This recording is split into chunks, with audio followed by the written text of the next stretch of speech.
Stuka Joe here, and today we're going to take a look at Napoleon 1807, the campaign in Poland.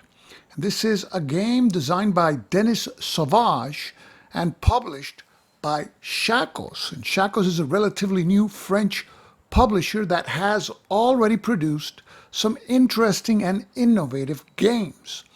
And this game is a two-player operational game about Napoleon's campaigns in Poland against the Russians in 1807. And today we're going to take a look at the game and some examples of play, but before, let's take a look at the components.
Here we have the game set up for the Polotsk scenario, and we will see the setup and go through some examples of play using this particular scenario, which is the first scenario in the scenario book. Now in this game there's two kinds of units. There are commanders, which are represented by this yellow star, and there are corps, which have the name of their corps commander. Only corps have unit strengths, and those are kept track of in these order of battle displays. Commanders can add bonuses to the corps with which they are stacked, and there's a special rule that if Napoleon is eliminated from the game, that causes an automatic Russian win. In this game, the strength and fatigue levels of units are kept secret behind these player screens that double also as player aids. Because we are solo here in this demonstration, we will remove the player screens. And I will orient the Russian display towards me. In the Polotsk scenario, we place the turn marker in the number 1 turn circle, and the scenario end marker goes in the number 8 circle. The map shows a victory point table, and we place 3 white discs in the 8, 9, and 10 victory point spaces. If the victory point marker ends in one of these spaces, after the last turn is played, the game is a draw. If it ends in any of spaces 1 through 7, the Russians win. And if it ends in any of spaces 11 through 19, the French win. Now, any time that the victory point marker reaches the 0 box, the Russians immediately win. And conversely, at any time that the marker reaches the 20 box, the French immediately win. but the scenario begins with the victory point marker in the number 10 box.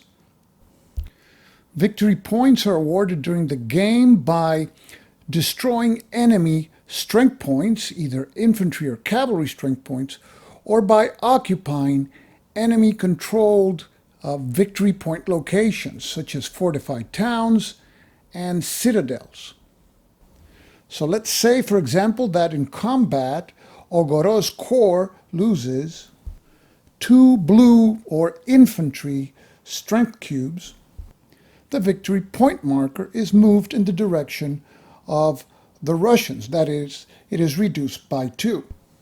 In this case, it would be moved to the number 8 box. Now let's say, for example, that Bernadotte's corps successfully besieged the Russian citadel of Danzig.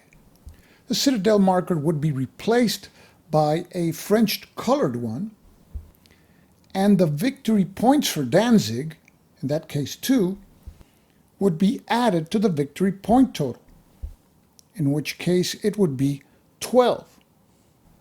Not only citadels are worth victory points, but cities that are marked by flags or fortified towns, such as Allenstein and Heilsberg, which in this case each is worth 1 victory point.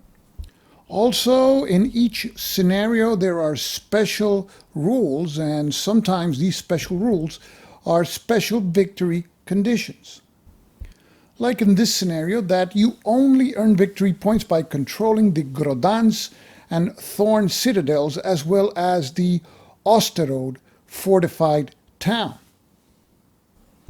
And also in this scenario, if the Russians ever control Warsaw, that begins as a French citadel, they immediately win.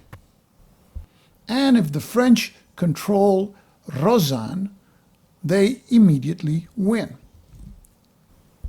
But if neither these immediate victory conditions apply, nor the score ever reaches 0 or 20, you play the game to its conclusion, and the final location of the victory point marker will determine whether it's a French or Russian victory, or a draw in case that it ends up where the white discs are. Now, this is not a card-driven game, but cards enhance play, and depending on the scenario that you are playing, you build your deck at the beginning of the game. For example, this is the Poltosk scenario, and here we see 3 French cards that have a P printed on them, meaning that these are added to the cards in the Poltosk scenario. So we will add them to the 39 cards that have no such markings on the French side. And we also have these 3 cards that are added to this scenario to the Russian deck. And we shuffle both decks. There are other cards that may begin placed on the board. Let's take a look at them. In the case that a specific event triggers mud effects, there is the mud card that begins this scenario face down in space. If mud effects are triggered, then that card is placed face up. And here you see how that card can be triggered. It's at the beginning of a turn if a rain or snow event has been played in a preceding turn. But for now, at the beginning of the game, the mud card starts in its space face down. Also, at the beginning of the game, both forces are in their winter quarters, and that is signified by this winter quarters card placed face up in its corresponding space. This is the space near the French edge of the board. The Russians also begin the game with a winter quarters card placed face up in their corresponding space on the board. Here we see the main French forces at Warsaw. Napoleon has Lefebvre, Lannes, and Murat's corps there, and Davout's corps has already crossed the Vistula River. The Russians have blown the bridges in front of Davout's march, and that is signified by the 2 red cubes. Russians have the corps of Osterman and also Bagovut waiting for Davout. Sakin is a little behind, and the main Russian force is behind. You see Russian commander Kamensky together with Benningsen, and also you see Galitzin's corps at Poltosk, and further behind at Rosen is Buxauden with Dokturov, as well as Olsufiev and Essen III. Tuchkov's corps is also nearby. The French have additional forces, as you see here, the corps of Ogoro, as well as Soult, and you see Bessiers, which is at Siorp. And then further to the west, there is the French citadel of Thorn with Bernadotte, which is nearby the Russian citadel of Grodens. Further to the east at Strasbourg is Ney, and close to Ney is Lestocq's Russian corps at Lautenburg. And if we keep on going into a northerly direction, we see the fortified towns that are worth victory points. Those are namely Heilsberg, Allenstein, Osterode, and on the Baltic coast, Elbing, and of course the Russian citadel of Königsberg, and also the Russian citadel of Danzig. Here we see the Russian strength and fatigue display. You see, for example, that Bagovut starts with 3 green or infantry strength cubes and 2 pink or cavalry strength cubes.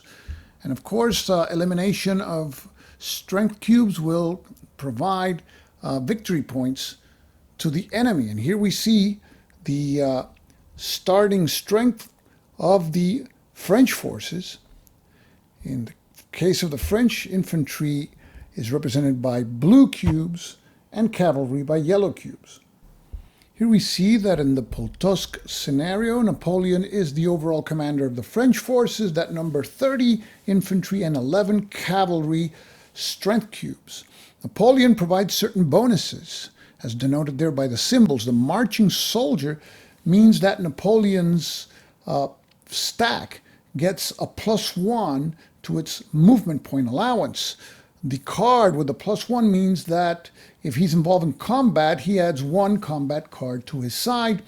And the orange circle with the cross means that he reduces fatigue by 1 whenever he is involved in movement.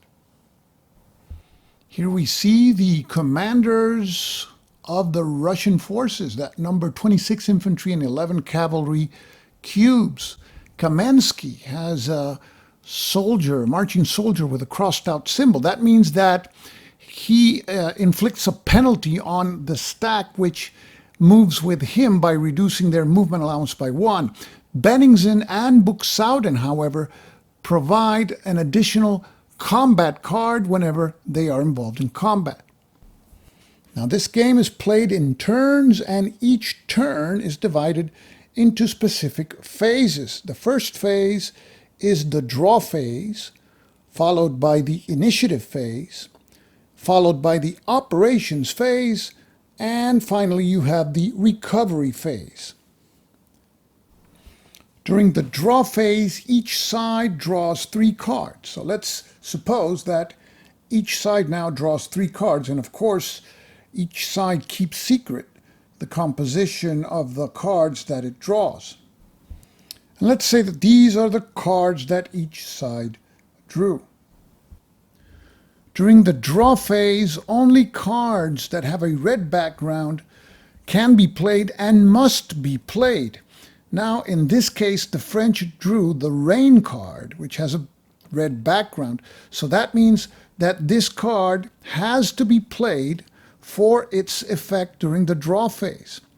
And this specific card says that any stack that is activated during this turn suffers 1 additional fatigue point immediately, and any moving stack loses 1 movement point. So let's say that this card is played immediately for its effect because it is a red card, and red cards can only be played for their effect during the draw phase.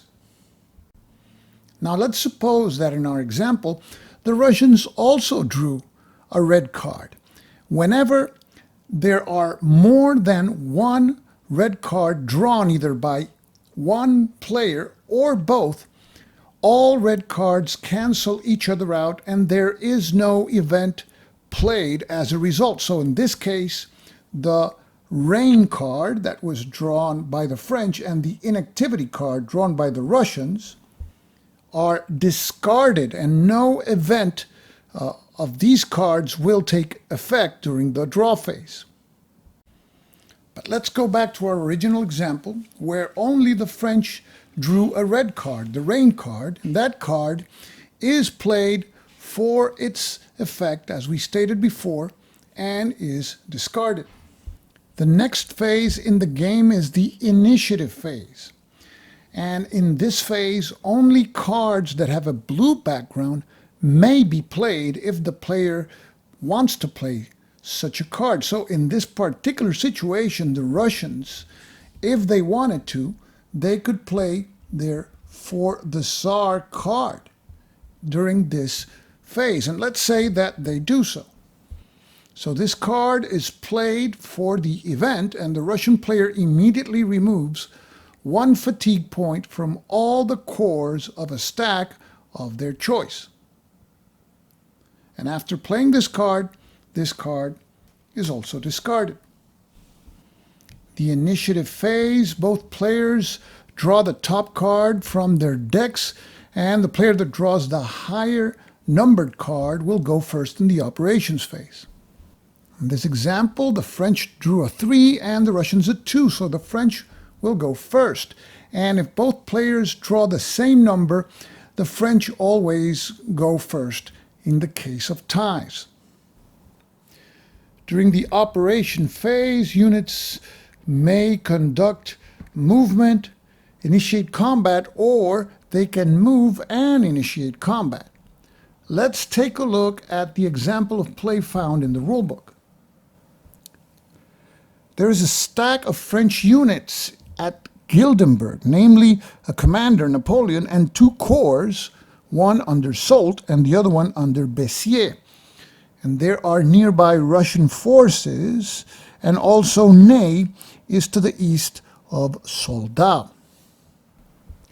So the French player selects the stack at Gildenburg as the next area where he will conduct actions. And when doing so, the French player has to decide if all non-activated units will be activated or not. So the French player could activate Napoleon and the 2 corps, or just activate, for instance, Napoleon and Bessières and not activate Soult. But the French player has to announce which corps and commanders will be activated before drawing a card. And the card will determine the base number of movement points that the stack will have during this operations phase. Let's say, for purposes of our example, that the French player will activate Napoleon as commander and both corps. So now we draw a card from the top of the French deck. And we take into account the number in the top right-hand corner. In this case, it's a 4. Now we apply modifiers. Napoleon has a marching soldier symbol. That means that he adds 1 movement point to the stack which he accompanies. So that stack will move now 5 movement points. However, Bessières also has that symbol, but because there is more than 1 corps being moved, that symbol of a marching soldier that Bessières has does not contribute its bonus. Now let's suppose that instead of the French activating all 3 units, it would have activated only Napoleon and Bessières. In that case, we would start with the card's value of 4 plus the marching soldier symbol that applies to Bessiers, that would be A5.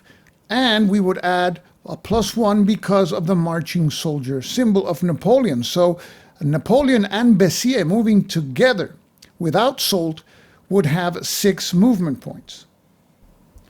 Now, if only Soult was activated, he would move with 4 movement points. And if Soult were activated together with Napoleon, then that stack would have 5 movement points, that is 4 for the card, and the movement bonus that Napoleon adds, which is 1 additional movement point. But continuing with the example, in this case, the whole French stack will move, Napoleon with Soult's corps and Bessiers' corps.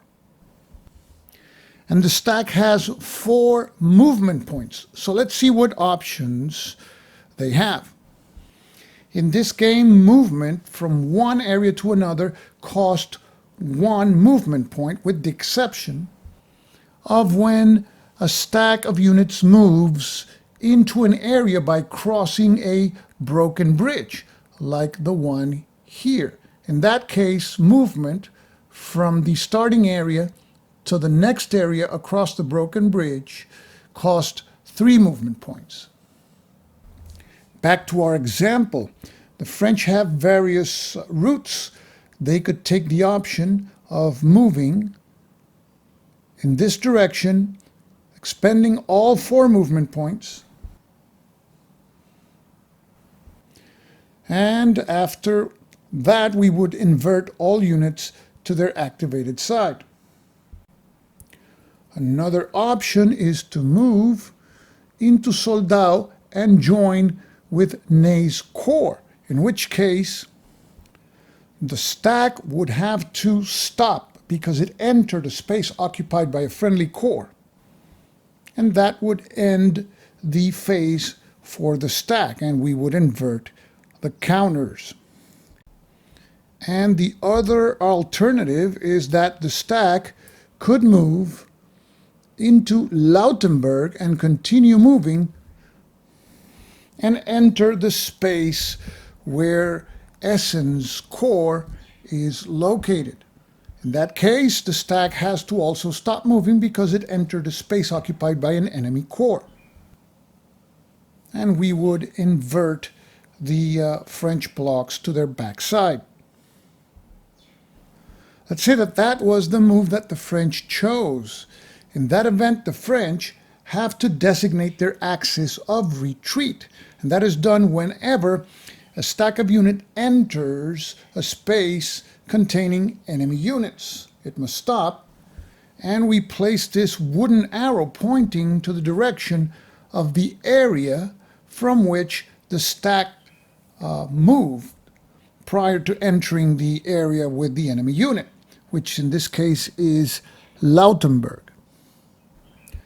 The axis of retreat means that in the case of combat and a French retreat, the French have to retreat in the direction where the arrow points, that is, into Lautenburg.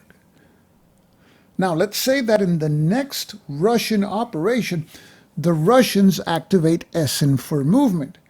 Essen cannot move in the same route as the French axis of retreat. That is, Essen cannot move from where that corps is into Lautenburg.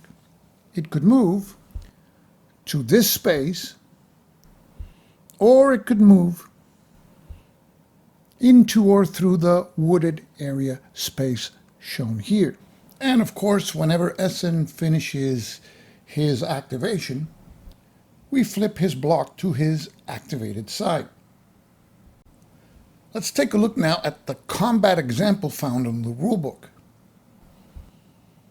Here we see at Eylau that the Russians have 3 units. One is a commander and 2 corps, and one of the corps has already been activated.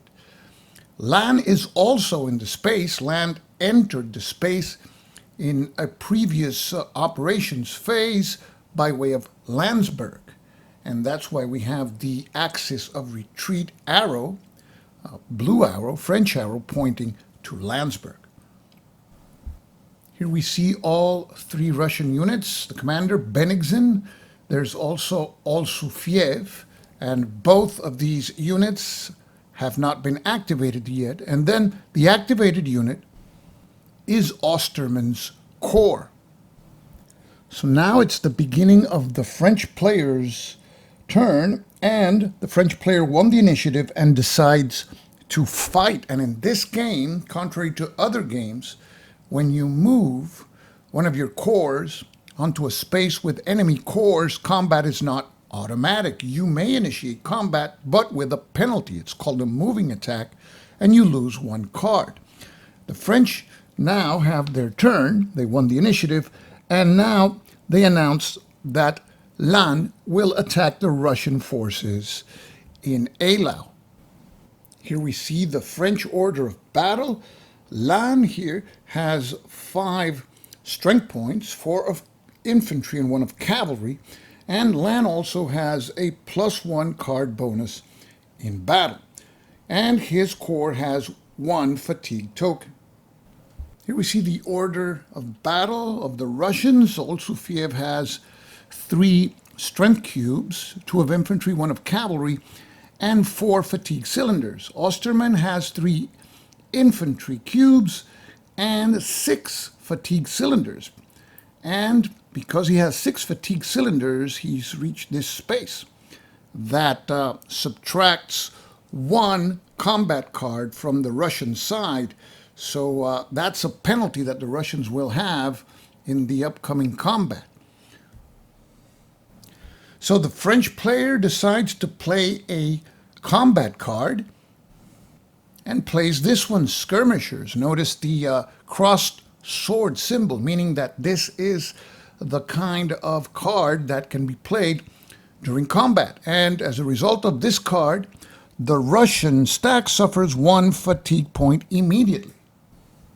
So the Russians have to decide to whom to give the fatigue cylinder, to Olsufiev or Osterman's corps.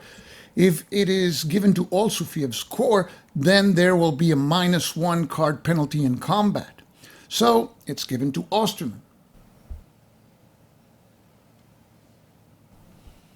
Now we determine how many combat cards the French will draw. Lannes' corps has a strength of 5, 4 infantry and 1 cavalry cube. So that puts them in this zone where Lannes will draw 2 cards as a result of his corps' strength. And in addition, Lannes provides a bonus of 1 additional card. So the French will draw 3 cards. On the Russian side, on account of Olsufiev causes 1 card to be drawn. You see the symbol there because he has a strength of 3. Osterman also has a strength of 3, so that's an additional card. So we're at 2, but because of his fatigue level, we subtract 1, so we're back to 1. But also present is one of the Russian commanders, Benigzin, who has a combat bonus of 1 card. So the Russians will draw 2 cards.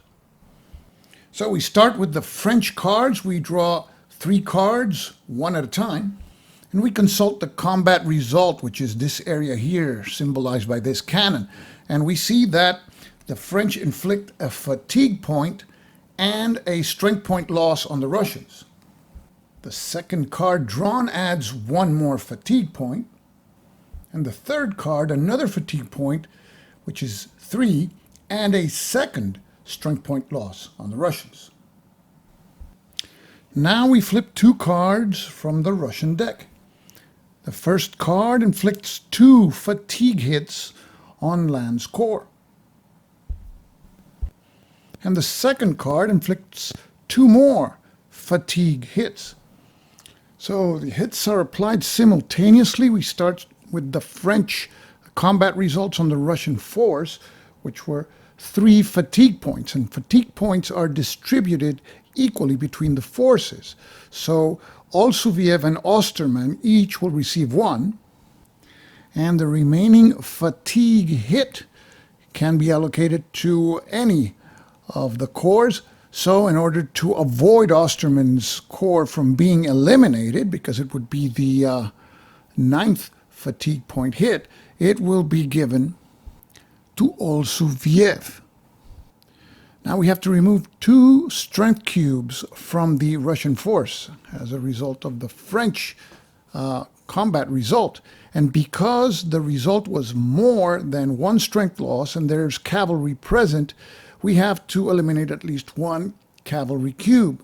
So we will remove Olsufiev's cavalry cube, and we can remove the 2nd strength point from any of the Russian corps, so we will eliminate 1 of Osterman's infantry strength points. And because the Russians suffered the loss of 2 strength points, each strength point lost represents a victory point for the French. So we would move the victory point marker 2 boxes in the direction of the French coat of arms.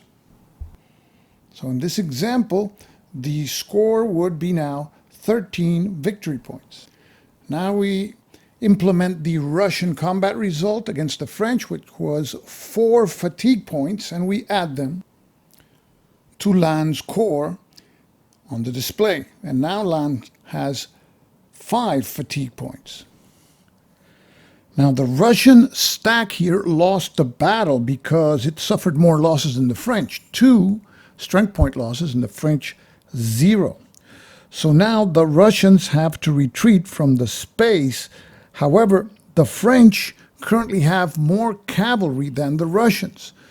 Lannes has 1 cavalry strength point and the Russians none, because the one they had to be taken as a strength point loss. That means that a pursuit now will happen with the French forces pursuing the retreating Russians. And we resolve pursuits by flipping a card from the French deck and implementing the combat result. And the result is that the Russians suffered 2 more fatigue hits. Fatigue points must be distributed evenly, so Olsufiev's corps receives 1, now has a total of 7, and Osterman's corps receives the 2nd fatigue point hit. And that causes Osterman's corps to be eliminated because the token reached the skull space. So Osterman's corps is removed. So we remove his corps marker from the map and his 2 infantry strength points, as well as all fatigue markers from Osterman's space in the order of battle. Because in the pursuit 2 more Russian strength points were lost, we increased the victory point marker to the number 15 box. Now we conduct the retreat of the Russian force. The combat result was a loss of 2 strength points for the Russians, 0 for the French. So the difference determines the length of the retreat in terms of areas. And the Russians have to retreat 2 areas and may not cross the axis of retreat of the French. That means they cannot retreat into Landsberg. So the Russians retreat their force 2 areas into Friedland, and we finish by flipping all the units that participated in the combat to their activated sides. And notice that this particular turn was initiated by Lannes announcing that his corps was attacking the Russians there at Eylau. And Lannes was in the same space with the Russians. However, if Lannes had moved during this turn into that space, Lannes could have attacked the Russians also, but as a moving attack, there would be a penalty of 1 less card drawn during combat for the French. So during the operations phase, players alternate conducting operations with their stacks until both players pass, and in that case, we proceed to the recovery phase. Let's take a look at the recovery example found in the rulebook. In this example, both players have passed. So we begin with the recovery phase. The French player does not have any cards left because you can use cards to conduct recovery of units. And recovery of units is another way of saying removing fatigue hits from the order of battle of the units. The Russians do have one card that they will play during the recovery phase. The Russians will play this card, Strategic Retreat. Notice that it is a blue card, meaning that it can be played for the event during the initiative phase.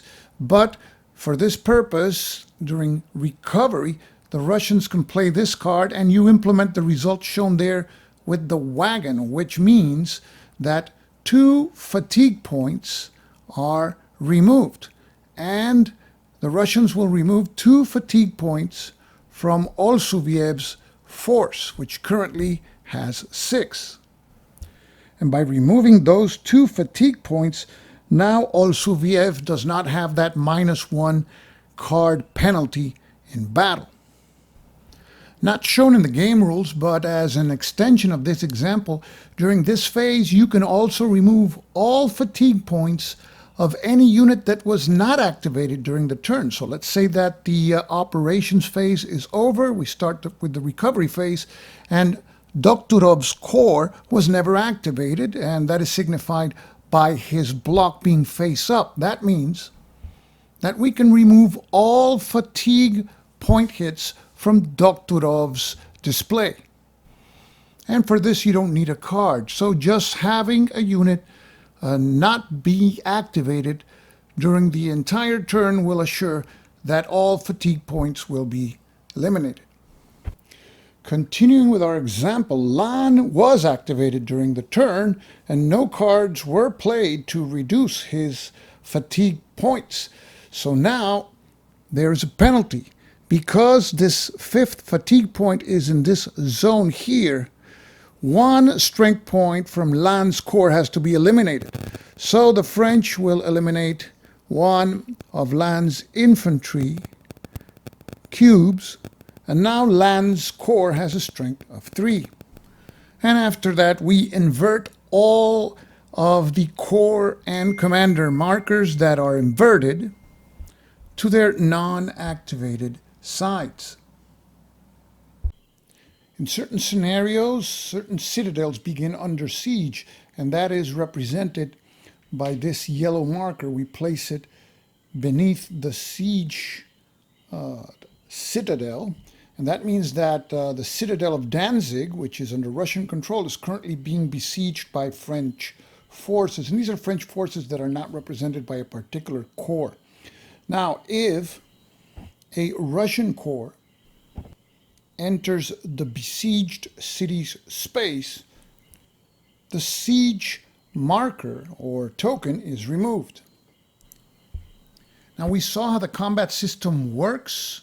You count the number of cards that each side will flip, and then you consult the cannon symbol to see if there's any fatigue point hits or strength point hits, and sometimes there will be none, as shown in the middle card there. But for those of you who prefer, the game also includes a set of 5 dice for each side that you can use instead of using cards to resolve combat.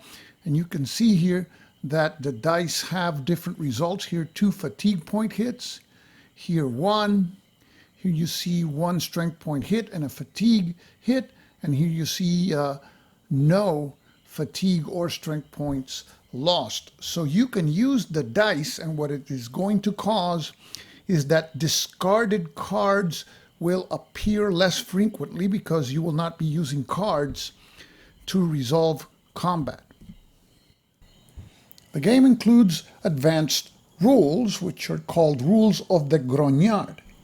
These include rules for fog of war, where instead of placing the blocks on their backs, you place your blocks facing yourself, and the enemy can only see their backs, which provides more fog of war, similar to those in traditional block games. And also the game introduces cavalry vedettes, which are sort of dummies in the game, but they allow you to reconnoiter the enemy spaces, but if they come in contact with enemy units, they are eliminated.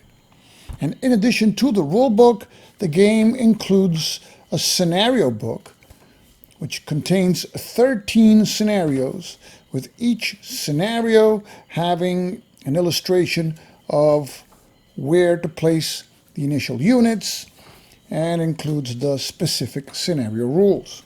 Scenario 13 allows you to link Shakos' previous Napoleon game, Napoleon 1806, with this one. And it also contains campaign history and design notes, including historical notes to some of the cards in the game. So, this is Napoleon 1807, a game designed by Denis Sauvage and published by Shakos. And I hope that this video has given you a good idea of the flow of the game and what the game has to offer. This is Stuka Joe, signing off for now. Thanks for watching.